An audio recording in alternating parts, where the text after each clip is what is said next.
Salmo 7. Jehová Dios mío, en ti he confiado. Sálvame de todos los que me persiguen y líbrame, no sea que desgarren mi alma cual león y me destrocen sin que haya quien me libre.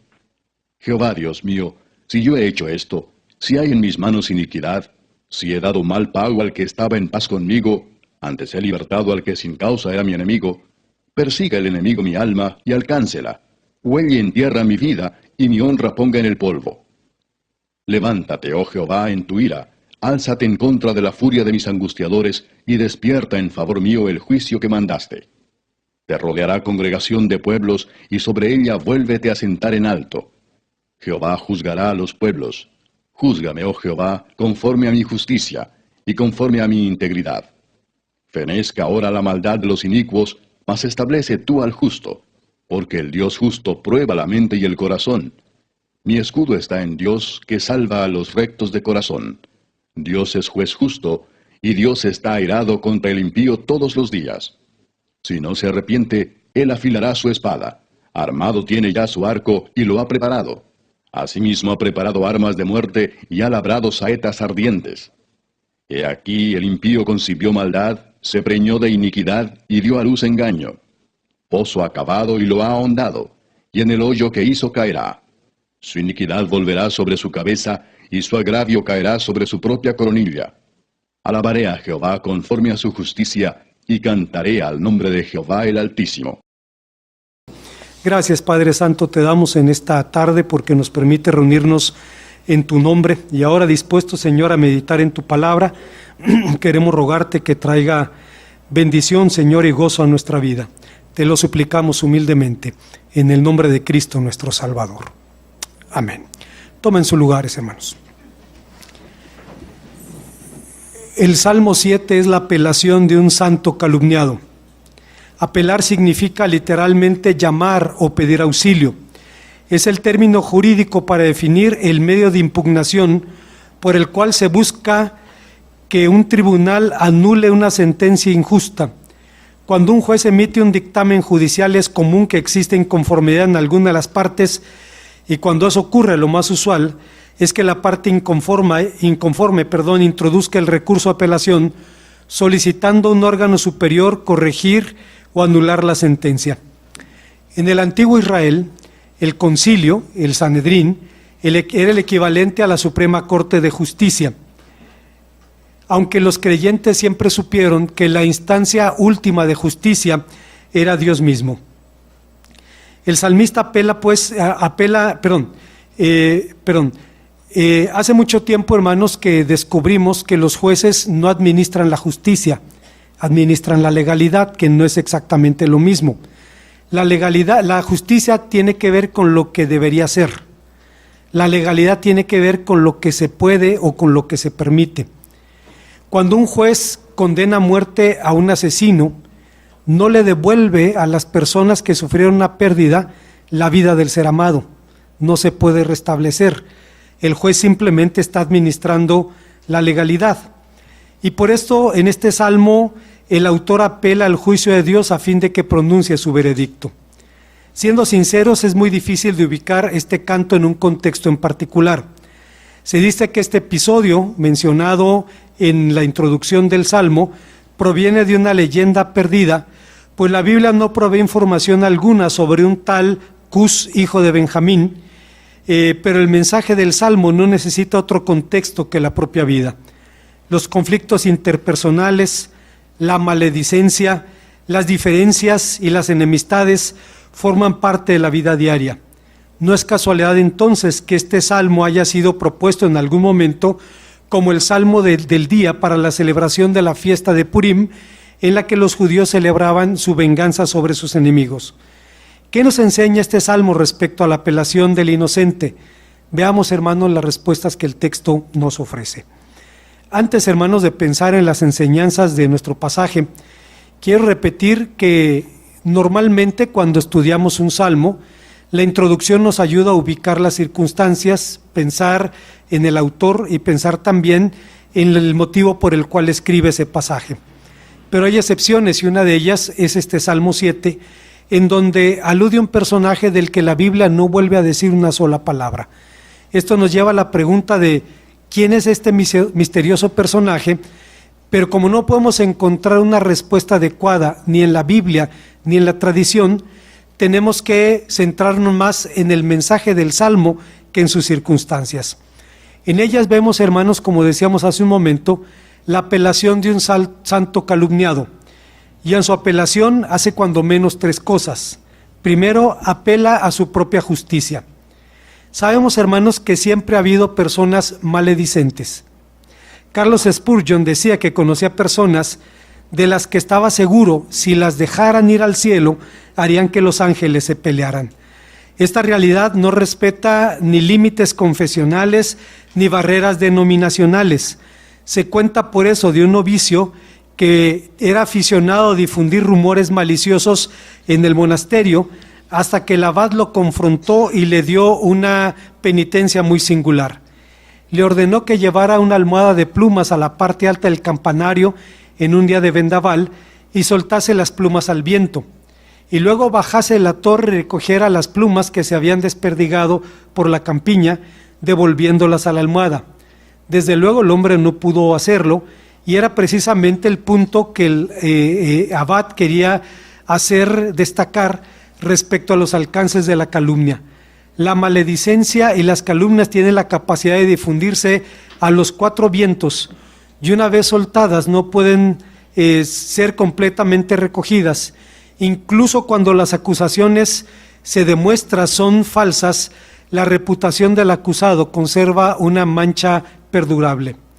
Es entonces interesante que en la tradición judía el hombre sea llamado Melamed, que en hebreo significa literalmente hablador o una criatura parlante. Con ello se destaca el carácter del hombre como un ser dotado con la facultad de hablar, facultad con la que puede vincularse con Dios y con sus semejantes. Pero como ocurre con tantos dones de Dios, la facultad de hablar puede usarse también para bien o para mal. Se cuenta de Rabán Gamaliel que ordenó a un siervo suyo llamado Tobi que saliera y fuera al mercado y trajera lo mejor que encontrara allí. El hombre salió y regresó del mercado con una lengua. Al día siguiente le pidió que saliera y buscara lo peor que pudiera encontrar en el mercado. El hombre salió y regresó del mercado con una lengua. Cuando le preguntaron por qué había actuado así, el sabio siervo dijo: no hay peor cosa que una buena lengua y no hay nada mejor que una buena lengua. Pero regresando a nuestro salmo, como decíamos hace un momento, es imposible identificar el enemigo de David, pues la Biblia no dice una palabra sobre un tal Cus, hijo de Benjamín, pero algunos intérpretes sugieren que se trataba del mismísimo Saúl, rey de Israel, el enemigo más formidable que David enfrentara en su vida. Esto es curioso porque en la tradición judía se suele considerar a Saúl como un hombre de excepcional virtud. Cuando la Biblia dice que hombros arriba era más alto que todo Israel, algunos rabinos dicen que significaba que era más sabio y justo que el resto de sus contemporáneos. Y por esa razón Rashi, un comentarista del siglo XI, decía que así como el negro se destaca por el color de su piel, Saúl también se destacaba por su rara justicia. Yo recuerdo, hermanos, cuando era niño, habiendo crecido en una ciudad donde no había población afrodescendiente, en la ciudad de Torreón, había un pelotero cubano, Jorge Horta, un hombre muy alto, negro, afrodescendiente, que cuando salía a la calle, para los niños era una maravilla ver eso, ¿no? Incluso corríamos gritando: muchachos, muchachos, vengan, un negro, un negro. Y era voltear hacia arriba y verlos fascinados, y el hombre se divertía con nuestras palabras y bromeaba con nosotros, porque era sorprendente, no era común ver a gente con esa situación física. Rashi dice que como un africano se destacaba por el color de su piel, Saúl también se destacaba por su rara justicia. No es el tema, pero quisiera señalar que el concepto de raza no está en la Biblia. En la Biblia hay conciencia de diferentes rasgos genéticos.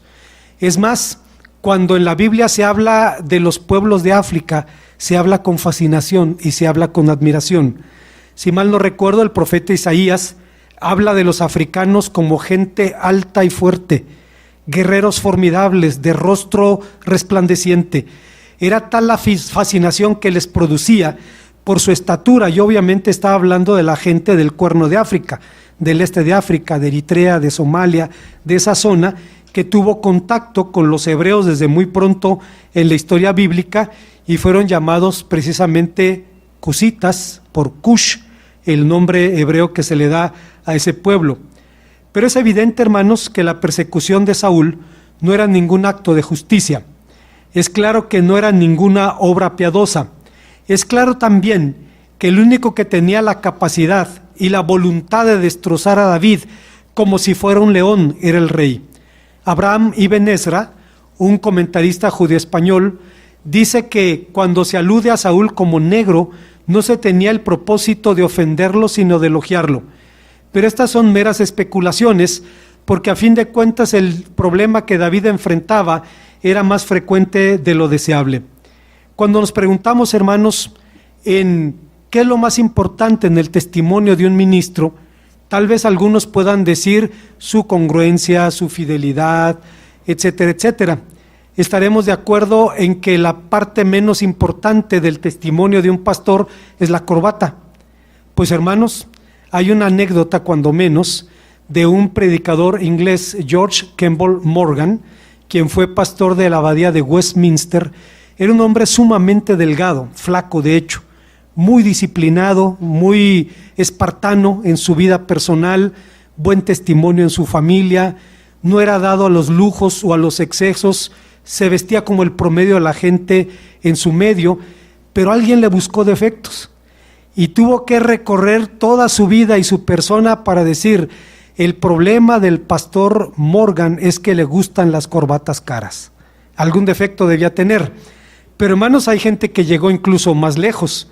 Se cuenta que en alguna ocasión Carlos Spurgeon, el príncipe de los predicadores, terminó de predicar y una mujer a quien él conocía se acercó, a la que él conocía, se acercó a él, una mujer muy piadosa, pero firmemente comprometida en la búsqueda de los defectos del prójimo. Se acercó y le dijo: hermano Spurgeon, le dijo, he traído mis tijeras porque deseo cortarle esa corbata que es demasiado mundana y larga para un predicador del evangelio. Era el tipo de corbatas que se usaban a mediados del siglo XIX. Spurgeon le dijo: corte, hermana, lo que usted quiera, pero antes permítame tus tijeras para cortarle algo que usted también lleva y que daña gravemente su testimonio. La mujer, sorprendida, se quedó quieta y Spurgeon le dijo: hermana, saque por favor su lengua. Bueno, hermanos, el mismo Spurgeon diría: haremos bien aquí en recordar que esta es una descripción del peligro al cual se ve expuesto el salmista por las lenguas calumniadoras. La calumnia, como los caracoles, deja su baba, deja su marca, por más que trate de desmentirse. Si Dios mismo fue calumniado en el Edén, nosotros no sufriremos menos en esta tierra de pecadores. Si queremos vivir sin ser calumniados, tendremos que esperar hasta que lleguemos al cielo.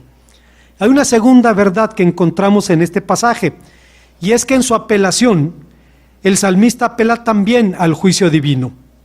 Sabemos, hermanos, y hemos dicho en otras ocasiones, que en la Biblia las palabras son mucho más que letras o sonidos, son poder. Salomón lo dice con toda claridad en el libro de Proverbios capítulo 18, versículo 21, cuando dice: la vida y la muerte están en el poder de la lengua. En otra ocasión había comentado una anécdota que narraba la profesora Griselda Álvarez, que fue la primera mujer que fue gobernadora en México, en el estado de Colima. Griselda Álvarez dice que descubrió el poder en una circunstancia muy curiosa. Había un problema con una banda de secuestradores en el estado de Colima, estamos hablando de los años 70, y entonces fueron capturados y firmó un convenio con el estado de Jalisco para intercambiar presos peligrosos de Jalisco a Colima y viceversa. Dio la orden al secretario de seguridad y le dijo que tenía que entregar esos presos en tal prisión, tal día, a tal hora. El hombre se notaba titubeante, Dijo que iba a acatar la orden, pero se detuvo antes de salir de la oficina y se devolvió y le dijo: disculpe, señora gobernadora, ¿usted quiere que los presos lleguen a la cárcel? Le di una orden, está allí. Sí, señora gobernadora, no me expliqué bien. Usted sabe que en las carreteras pasan muchas cosas. Hay accidentes, intentos de fuga. ¿Usted quiere que lleguen a la cárcel en Jalisco? Y decía la profesora Álvarez: descubrí el poder. Descubrí que en los círculos del poder no se necesita hacer una llamada, no se necesita firmar un documento, basta un eufemismo, basta una sugerencia.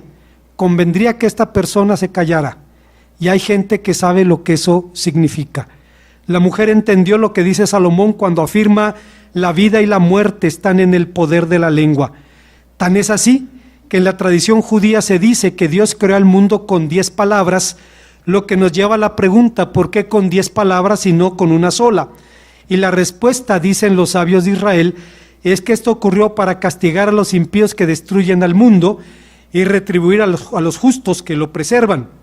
En otras palabras, que el mundo es algo tan importante para Dios que lo creó no con una, sino con 10 palabras, y por tanto será grande el castigo del que lo destruya y la recompensa del que lo preserve.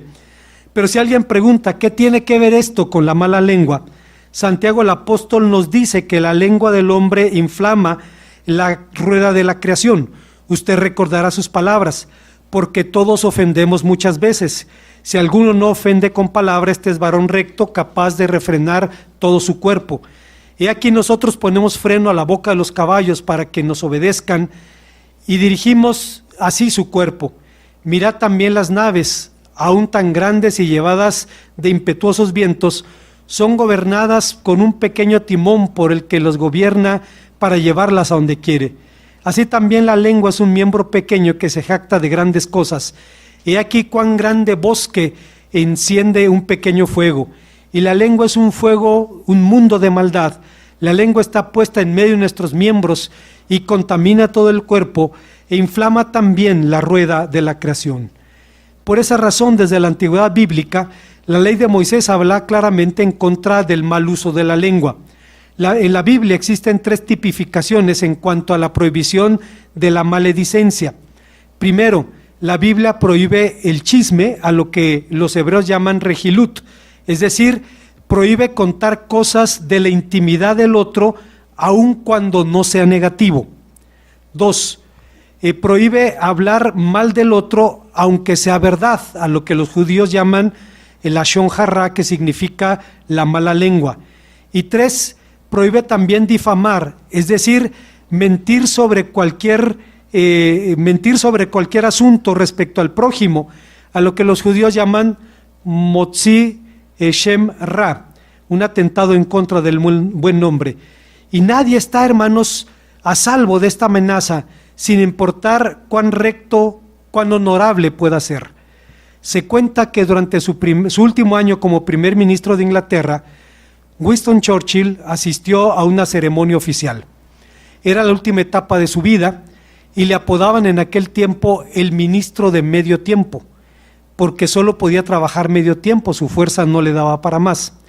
Fue una ceremonia oficial y varias filas atrás escuchó a 2 hombres murmurando: ese es Winston Churchill, dicen que está senil, está chochando, dicen que debe hacerse a un lado para dejar que hombres más dinámicos y capaces dirijan el país. Cuando la ceremonia terminó, Churchill se acercó a los hombres y les dijo: y dicen que también está sordo. Nadie está, hermanos, exento de esta situación. Es la razón por la cual Salomón, cuando dedicó el templo de Jerusalén, incluyó una cláusula en su plegaria, allá en el primer libro de Reyes, capítulo 8, versículos 31 y 32, donde dice: si alguno pecare contra su prójimo y le tomare en juramento, haciéndole jurar, y viniera el juramento delante del altar en esta casa, tú irás desde el cielo y actuarás delante de tu altar en esta casa, y juzgarás a tus siervos, condenando al impío y haciendo recaer su proceder sobre su cabeza, y justificando al justo para darle conforme a su justicia. Lo que Salomón sabía es que hay tribunales humanos que administran la legalidad. El único que puede administrar la justicia es precisamente Dios. Así es que, estrictamente hablando, el litigio de David era una apelación a la justicia divina. Mediante su juramento de inocencia, argumentaba su justicia. Sin que tuviera valor judicial formal, hablaba en términos similares a nuestras expresiones españolas: que me trague la tierra, sí; que me caiga un rayo, sí. En este salmo, el asunto de la justicia propia a la que apelaba David fue motivo obviamente de controversia por parte de los intérpretes de la Reforma, dado que la Reforma puso mucho énfasis en la justificación por la fe. Fue necesario que Calvino y que Lutero hablaran sobre este asunto. Calvino afirma, refiriéndose a la apelación a su propia justicia por parte de David, que la solución es fácil, porque no se trata aquí de la cuestión de cómo deba responder David si Dios le pide cuentas de su vida. Lo que también es cierto es que, comparado con sus contemporáneos, David era más justo que ellos. Pero Lutero fue más a fondo tratando este problema teológico, diciendo que en las Sagradas Escrituras mi propia justicia y la justicia de Dios son dos cosas diferentes. Porque la primera es la justicia propia de cada uno, por la cual una persona no merece reproche de otras personas o de su propia conciencia, aunque esto no le alcance delante de Dios. Pero la segunda es la gracia de Dios, la misericordia de Dios que nos justifica delante de Él. En síntesis, el salmista urgía a Dios que interviniera en su causa y utilizaba tres imperativos para clamar al Señor. Le decía: levántate; le decía: álzate; le decía: despierta. El sentido de las dos primeras súplicas es claro. Levantarse significa ponerse en el modo de acción, actuar. Alzarse contra la furia de sus angustiadores significaba contenerla y reprenderla. Pero respecto a la petición despierta, es claro que Dios no duerme. Al menos eso dice en el Salmo 121, cuando dice: he aquí no se adormecerá ni dormirá el que guarda a Israel. Seguramente Agustín de Hipona nos arroja luz sobre esta idea, pues afirma que el despertar de Dios tenía que ver más con la revelación de sus designios. Agustín decía: como si Dios estuviese dormido, cuando lo que en realidad hace es ocultar sus secretos impenetrables. Cuando Dios oculta sus secretos ocultos, sus designios ocultos, y de pronto nos preguntamos por qué. En algún momento en nuestra relación con Dios tenemos que aprender que Dios tiene sus razones, aunque yo no las pueda entender. Pero si Él quiere, a su tiempo las revelará. Hay casos en donde lo revela claramente. Hay situaciones de tribulación en las que podemos ver perfectamente que la Biblia dice que somos consolados para consolar. Ahí es claro que nuestro sufrimiento tiene como propósito convertirse en un patrimonio espiritual, en un punto de empatía con el sufriente para identificarnos con él. Pero habrá casos en los que tendremos que decir: Dios sabe, aunque yo no entienda. Hay una tercera y última idea que encontramos en este pasaje. En su apelación, el salmista apelaba también a una justa vindicación. ¿Qué esperaba el salmista de Dios? Esperaba una respuesta suya, esperaba una respuesta divina. Partía de la certidumbre que llevó a Job a decir: ¿quién me diera que alguien me oyese? He aquí mi confianza es que el Omnipotente testificará por mí, aunque mi adversario me forme proceso. Esperaba que el Señor defendiera su causa, como dice el Salmo 35:23. Levántate, Señor Dios mío, despierta, hazme justicia, ponte de mi lado. Esperaba que el Señor dijera: por la opresión de los pobres, por el gemido de los menesterosos, ahora me levantaré y pondré a salvo a los que suspiran. De pronto, el canto cambia de tono y el salmista pone su corazón en el Dios justo, como el patriarca Abraham, que en el libro de Génesis capítulo 18, versículo 25, entendió que el juez de toda la tierra juzgará rectamente, el salmista esperaba que Dios hiciera lo mismo. Sabe que Dios es su escudo, lo cual es un nombre divino, que es escudo del piadoso y salvador del recto el corazón. Sabe que Dios está airado contra los impíos todos los días, todo el tiempo, pero no es un salmo imprecatorio, no es un salmo en el que el autor pida la desgracia ajena, no es un salmo en el que el autor se goce en el dolor ajeno. Sabe que mientras el impío no se arrepienta, estará bajo la sombra de la espada de Dios. Sorprendentemente, inconsciente de su propio peligro, el impío maquina sus planes, y la figura del versículo 14 es por demás descriptiva, presentando el proceso del crimen desde la idea inicial hasta su ejecución como un proceso biológico de fecundidad letal, imagen de la vida naciente para destruir la misma vida. Orígenes comentaba este salmo y decía: engendró crimen porque concibió daño y dio a luz injusticia. Pero el salmista sabe que Dios trastorna los caminos de los impíos, que los hace caer en el pozo que han cavado, como Amán, que fue colgado en la horca que había preparado para Mardoqueo, según nos dice el libro de Esther, capítulo 7. Matthew Henry, un puritano que vivió hace 300 años, comentaría este hecho y dijo que los servidores del rey, que tantas veces habían buscado el favor de Amán cuando brillaba su estrella, ahora lo veían caído y se apresuran no solo a ejecutar la orden del rey, sino a lanzar una nueva acusación en su contra. Después de cubrirle el rostro como signo de su sentencia de muerte, descubren al rey la horca que había preparado para Mardoqueo. El rey dio entonces orden de que se colgase a Amán en su propia horca, con lo cual se aplacó la ira del rey. Un comentario adicional: curiosamente existe una tradición judía que dice que Cush el benjaminita era Mardoqueo, pariente de Esther, y que Amán era su enemigo, pero obviamente son especulaciones que no pueden probarse de ninguna manera. En síntesis, los impíos pueden jactarse en sus planes, pero el Señor tiene la última palabra. Jeremías Burroughs, un puritano que vivía hace 300 años, contaba de un tal Félix, conde de Berterberg, capitán del emperador Carlos V, quien en una cena y en presencia de sus invitados juró que antes de morir cabalgaría hasta donde la sangre de los luteranos le llegara a las espuelas. Esa misma noche la mano de Dios lo hirió de tal forma que se ahogó en su propia sangre. No cabalgó, estaba en pie. La sangre no le llegó a las espuelas, le llegó a la garganta, pero no era la sangre de los luteranos, era su propia sangre. Como conclusión, hablando sobre los peligros de la maledicencia, los sabios de Israel dicen que las malas lenguas matan a 3 personas: al que la dice, al que la escucha y aquel que es objeto de calumnia. Pero se limitaban a hablar de los peligros de la maledicencia.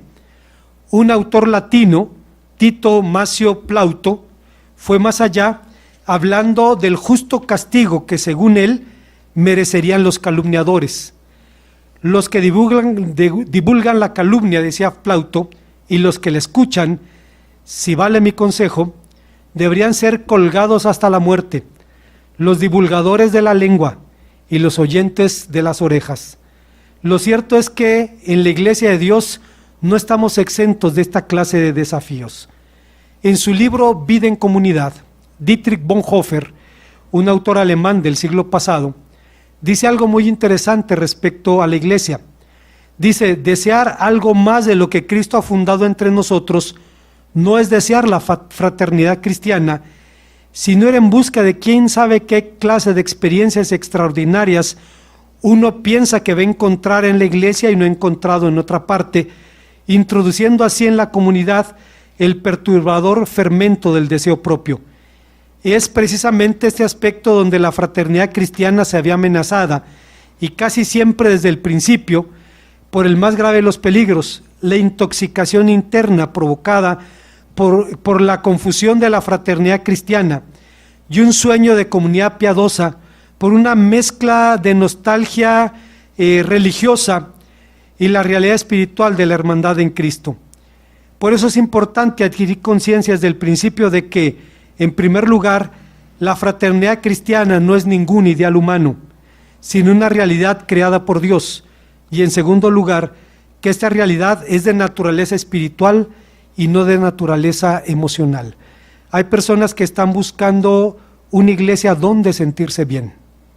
Es lo que buscan, es lo que les interesa. Y después dicen, estaría bien si se hiciera esto, si se hiciera aquello, si se dejara de hacer. Y dice Bonhoeffer, son personas que llegan a la iglesia buscando quién sabe qué cosa que no encontraron en este mundo y piensan que van a encontrar a la iglesia, pero introducen la cuña del deseo propio. Ya desde allí empiezan a fracturar la comunión.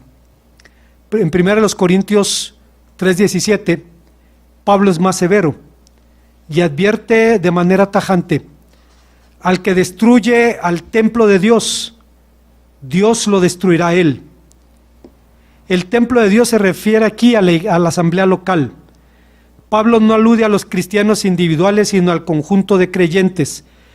Pablo afirma que si alguien la destruye, Dios también lo destruirá. Destruir significa dañar a la iglesia local, apartándola de aquella posición de santidad, de vida y de pureza doctrinal en la que debiera permanecer. El texto advierte que es un asunto muy serio intentar dañar una iglesia. De hecho, es una forma de autodestrucción.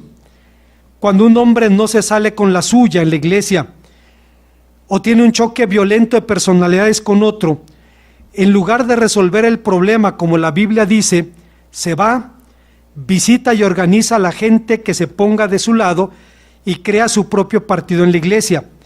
Este grupo mal formado no se humilla ni admite que ha obrado mal, y así las cosas van de mal en peor. Muy pronto la congregación padece abierta división, o quizás se trate de alguien carnal que dirige una campaña de murmuración y maledicencia. Su lengua difamatoria golpea a diestra y a siniestra hasta que la iglesia se llena de pleitos y amarguras. No se detendrá hasta que la asamblea, en otro tiempo próspera, se reduzca a escombros. La mujer rebelde y criticón es capaz de destruir una iglesia si puede, y después formar otra a su gusto, a su imagen y a su semejanza, pero no es problema de las mujeres. Personas de todo género como esta están en gran peligro porque dañan el cuerpo de Cristo y no van a salir impunes, pues el gran Dios del universo está dispuesto a destruir a los que destruyen su iglesia. Los molinos de Dios muelen muy lento por causa de su paciencia, pero muelen muy fino. El Salmo 7, hermanos, es un salmo extraño, en el sentido de que es muy difícil saber de quién está hablando. Ni la Biblia ni la tradición judeocristiana aclaran el asunto. Pero afortunadamente el propósito del Salmo no es enseñarnos quién o por qué se escribió, sino cuál era el problema que enfrentaba el salmista, y era el asunto de la calumnia. Este salmo, hermanos, como decíamos hace un momento, es la apelación de un santo calumniado, que se ve en la necesidad de apelar al tribunal de Dios para que le haga justicia. Lo cierto, hermanos, es que en muchos sentidos las enseñanzas de este salmo siguen vigentes. Uno de los más grandes desafíos, hermanos, que enfrenta el pueblo de Dios es ese, la maledicencia. Otra vez decía Bonhoeffer, cuando alguien llega buscando sentirse bien, creyendo que es algo emocional, y dice, estaría bien si, estaría mejor si se hiciera esto, se dejara de hacer aquello, dice Bonhoeffer, ya metió una cuña al pueblo de Dios. Ya introdujo el deseo propio, porque la única actitud correcta para congregarnos es la gratitud a Dios por su inmensa misericordia. Oremos al Señor. Gracias, Padre Santo, te damos, porque nos permites una vez más venir a tu palabra y encontrar en ella un reto y un desafío que sigue vigente, pero una promesa también de que tú vindicarás al justo y que tú guardarás también tu pueblo. Bendito seas por esto, en el nombre de Cristo nuestro Salvador. Amén.